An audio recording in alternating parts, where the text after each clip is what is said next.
Hi ಎಲ್ಲರಿಗೂ ನಮಸ್ಕಾರ. Welcome back to my channel. ಇವತ್ತಿನ ರೆಸಿಪಿ ಗೀ ರೋಸ್ಟ್ ಮಾಡೋದು ಹೇಗೆ ಅಂತ ನೋಡೋಣ. Chicken ghee roast dosa chapati ಜೊತೆಗೆ ತುಂಬ ಚೆನ್ನಾಗಿರುತ್ತೆ. ಹಾಗೆ ಸೈಡ್ ಡಿಶ್ ಆಗು ಯೂಸ್ ಮಾಡ್ಬೋದು. ವಿಡಿಯೋನ ಪೂರ್ತಿ ನೋಡಿ, ಹಾಗೆ ಲೈಕ್ ಶೇರ್ ಆ್ಯಂಡ್ ಸಬ್ಸ್ಕ್ರೈಬ್ ಮಾಡಿ. ಪೂರ್ತಿ ನೋಡೋದ್ರಿಂದ ತುಂಬ ಯೂಸ್ ಆಗುತ್ತೆ. ನಾನಿಲ್ಲಿ 3/4 kg ಚಿಕನ್ ತೊಗೊಂಡಿದ್ದೀನಿ. ಇದಕ್ಕೆ ನಾನು ಒಂದು ಅರ್ಧ ಸ್ಪೂನಷ್ಟು ಉಪ್ಪನ್ನು ಸೇರಿಸ್ಕೊಳ್ತಾ ಇದ್ದೀನಿ. ಇದೀಗ ಮ್ಯಾರಿನೇಟ್ ಮಾಡಿಡಬೇಕಾಗುತ್ತೆ ಅದರಿಂದ. ಹಾಗೆ ಇದಕ್ಕೆ ಅಚ್ಕಾರದ ಪುಡಿ ಸೇರಿಸ್ತಾ ಇದ್ದೀನಿ. 3/4 ಸ್ಪೂನಷ್ಟು ಅಚ್ಕಾರದ ಪುಡಿ. ಹಾಗೆ ಇಲ್ಲಿ ಸ್ವಲ್ಪ ಒಂದು 1/4 ಚಮಚದಷ್ಟು ಅರಿಶಿನ ಪುಡಿ. ಇದಕ್ಕೀಗ ಮೊಸರು ಹಾಕ್ಕೊಳ್ಬೇಕಾಗುತ್ತೆ. ಒಂದು ಅರ್ಧ ಕಪ್ನಷ್ಟು ಮೊಸರನ್ನ ಸೇರಿಸ್ಕೊಳ್ಬೇಕು. ಇದಿಷ್ಟನ್ನು ಸೇರಿಸಿ ಚೆನ್ನಾಗಿ ಮಿಕ್ಸ್ ಮಾಡಿಕೊಡೋಣ. ಇದನ್ನು ನಾವು 1 ಅವರ್ ಮ್ಯಾರಿನೇಟ್ ಮಾಡಬೇಕಾಗುತ್ತೆ. ಟೈಮ್ ಇತ್ತಂದರೆ 1 ಅವರ್ ಮ್ಯಾರಿನೇಟ್ ಮಾಡಿ, ಅಥವಾ ಇದನ್ನೆಲ್ಲ ಮಿಕ್ಸ್ ಮಾಡಿ ಇಟ್ಟು ಬೇರೆ ಇಂಗ್ರೀಡಿಯೆಂಟ್ಸ್ ಎಲ್ಲ ರೆಡಿ ಮಾಡ್ಕೊಳ್ಳೋಷ್ಟರಲ್ಲಿ ಇದು ಮ್ಯಾರಿನೇಷನ್ ಆಗುತ್ತೆ. ಒಂದು 10 ಮಿನಿಟ್ಸ್ ಆದ್ರೂ. ಇದನ್ನೀಗ ಮ್ಯಾರಿನೇಟ್ ಮಾಡೋಕ್ಕಿಡೋಣ. ನೆಕ್ಸ್ಟ್ ಈಗ ಇಲ್ಲಿ ಒಂದು ಮೆಣಸಿನ್ಕಾಯಿನ ನೆನೆಸಿಟ್ಕೊಳ್ಳೋಣ. ಇಲ್ಲಿ ನಾನು 6ರಿಂದ 7 ಬ್ಯಾಡಗೆ ಮೆಣಸಿನ್ಕಾಯಿ ಹಾಗೆ ಗುಂಟೂರು ಮೆಣಸಿನ್ಕಾಯಿ 2 ಇಷ್ಟನ್ನು ತಗೊಂಡು ಬಿಸಿ ನೀರಿಂದ ನೆನೆಸಿಡ್ತಾ ಇದ್ದೀನಿ. ಮೆಣಸಿನ್ಕಾಯಿ ನೆನೆಸಿಡೋದ್ರಿಂದ ಚೆನ್ನಾಗಿ ಪೇಸ್ಟ್ ಆಗುತ್ತೆ.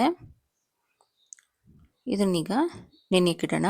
ಹಾಗೆ ಡ್ರೈ ಮಸಾಲೆಗೆ ನಾನಿಲ್ಲಿ ಒಂದು 10 ಕಾಳಷ್ಟು ಮೆಂತೆ ಹಾಗೆ 2ರಿಂದ 3 ಸ್ಪೂನಷ್ಟು ಧನಿಯಾ ಕಾಳು ತಗೊಳ್ತಾ ಇದ್ದೀನಿ. ಇದನ್ನೆಲ್ಲ ಲೋ ಫ್ಲೇಮಲ್ಲೇ ಹುರ್ಕೊಳ್ಬೇಕು. ಈಗ ಇಲ್ಲಿ ಒಂದು 1/4 ಸ್ಪೂನಷ್ಟು ಮೆಣಸು, ಹಾಗೆ 1/4 ಸ್ಪೂನ್ಗಿಂತ ಸ್ವಲ್ಪ ಹೆಚ್ಚಿಗೆ ಜೀರಿಗೆ ತಗೊಳ್ಳೋಣ. ಇದಿಲ್ಲಿ ನಾನು 3/4 kg ತೋರಿಸ್ತಾ ಇರೋದು. 4 ಲವಂಗ, ಒಂದು ಸಣ್ಣ ಪೀಸಷ್ಟು ಚಕ್ಕೆ. ಇದಿಷ್ಟನ್ನು ಲೋ ಫ್ಲೇಮಲ್ಲಿ ಫ್ರೈ ಮಾಡ್ಕೊಳ್ಳೋಣ. ಈಗಿದು ಫ್ರೈ ಆಗ್ತಾ ಇದೆ. ಈಗ ಎಲ್ಲಾನು ಫ್ರೈ ಆಗಿದೆ. ನಾನು ಇದನ್ನೆಲ್ಲ ಒಂದು ಮಿಕ್ಸಿ ಜಾರ್ಗೆ ತಗೊಳ್ತಾ ಇದ್ದೀನಿ. ಇದೇ ಮಿಕ್ಸಿ ಜಾರ್ಗೀಗ ಶುಂಠಿ 1 ಇಂಚಷ್ಟು ಶುಂಠಿ ತಗೊಳ್ತಾ ಇದ್ದೀನಿ ನಾನು.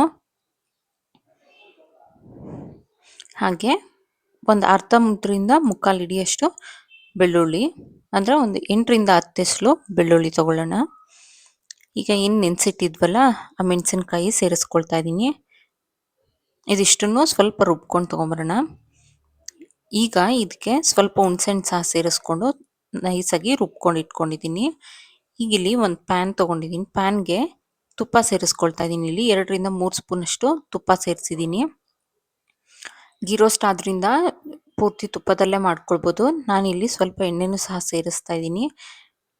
ನಿಮಗೆ ಹೇಗೆ ಬೇಕು ಹಾಗೆ ನೀವು ತುಪ್ಪದಲ್ಲೇ ಮಾಡೋಂಗಿದ್ರೆ ಪೂರ್ತಿ ತುಪ್ಪದಲ್ಲೇ ಮಾಡ್ಕೊಳ್ಳಿ, ಅಥವಾ ಅರ್ಧ ಎಣ್ಣೆ ಅರ್ಧ ತುಪ್ಪ ಸಹ ಸೇರಿಸ್ಕೊಳ್ಬೋದು. ಇಲ್ಲಿ ಇದಕ್ಕೀಗ ಒಂದು ಹಿಡಿಯಷ್ಟು ಕರಿಬೇವನ್ನು ಹಾಕ್ಕೊಳ್ತಾ ಇದ್ದೀನಿ. ಹಾಗೆ ಮ್ಯಾರಿನೇಟ್ ಮಾಡಿ ಇಟ್ಟಿರೋಂಥ ಚಿಕನ್ನ ಸಹ ಸೇರಿಸ್ತಾ ಇದ್ದೀನಿ. ನೀವು ಒಗ್ಗರಣೆಗೆ ಈರುಳ್ಳಿ ಹಾಕೋ ಆಗಿದ್ರೆ ಈರುಳ್ಳಿ ಆ್ಯಡ್ ಮಾಡ್ಕೊಳ್ಳಿ. ನಾನಿಲ್ಲಿ ಈರುಳ್ಳಿ ಹಾಕ್ಕೊಳ್ತಾ ಇಲ್ಲ. ಈಗ ಇದನ್ನು ಚೆನ್ನಾಗಿ ಫ್ರೈ ಮಾಡಿಕೊಡೋಣ. ಇದು ಸ್ವಲ್ಪ ನೀರೆಲ್ಲ ಬಿಟ್ಟು ಚಿಕನ್ ಒಂದು ಅರ್ಧದಷ್ಟಾದರೂ ಕುಕ್ ಆಗಬೇಕು. ಇದನ್ನು ಮೀಡಿಯಂ ಫ್ಲೇಮಲ್ಲೇ ಇಟ್ಟು ಫ್ರೈ ಮಾಡ್ಕೊಳ್ಬೇಕಾಗುತ್ತೆ.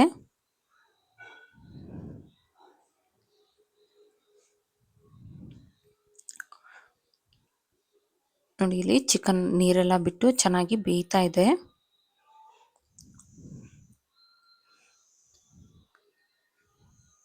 ನಮ್ಗೆ ಈಗಲೇ ಅರ್ಧದಷ್ಟು ಕುಕ್ ಆಗಿಬಿಡುತ್ತೆ. ಆಮೇಲೆ ಮಸಾಲೆ ಸೇರಿಸಿ ನಾವು ಇನ್ನರ್ಧದಷ್ಟು ಕುಕ್ ಮಾಡ್ಕೊಳ್ಬೇಕಾಗುತ್ತೆ. ಈ ಟೈಮಲ್ಲಿ ಮಸಾಲೆ ಸೇರಿಸ್ಕೊಳ್ಳೋಣ.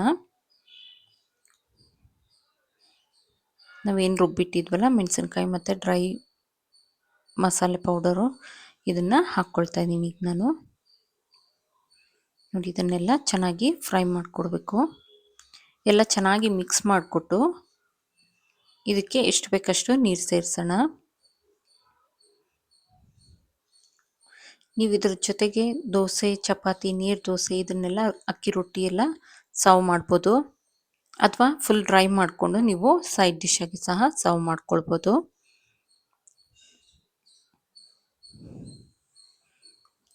ಈಗಿದು ಚೆನ್ನಾಗಿ ಫ್ರೈ ಆಗ್ತಾ ಇರುವಾಗ ನಾನಿಲ್ಲಿ ನೀರು ಸೇರಿಸ್ತಾ ಇದ್ದೀನಿ. ಸ್ವಲ್ಪ ಮಿಕ್ಸಿ ಜಾರ್ಗೆ ನೀರು ಹಾಕ್ಕೊಂಡು ನೀರನ್ನು ಸೇರಿಸ್ಕೊಳ್ತಾ ಇದ್ದೀನಿ. ತುಂಬ ನೀರು ಹಿಡಿಯೋದಿಲ್ಲ.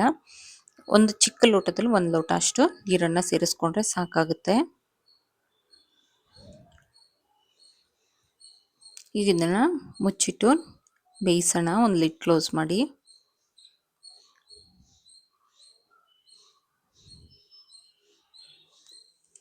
ಈಗ ನೋಡಿ ಒಂದು 10 ಮಿನಿಟ್ಸ್ ಬೆಂದರೆ ಸಾಕಾಗುತ್ತೆ. 10 ಮಿನಿಟ್ಸ್ ಬೆಂದಿದೆ.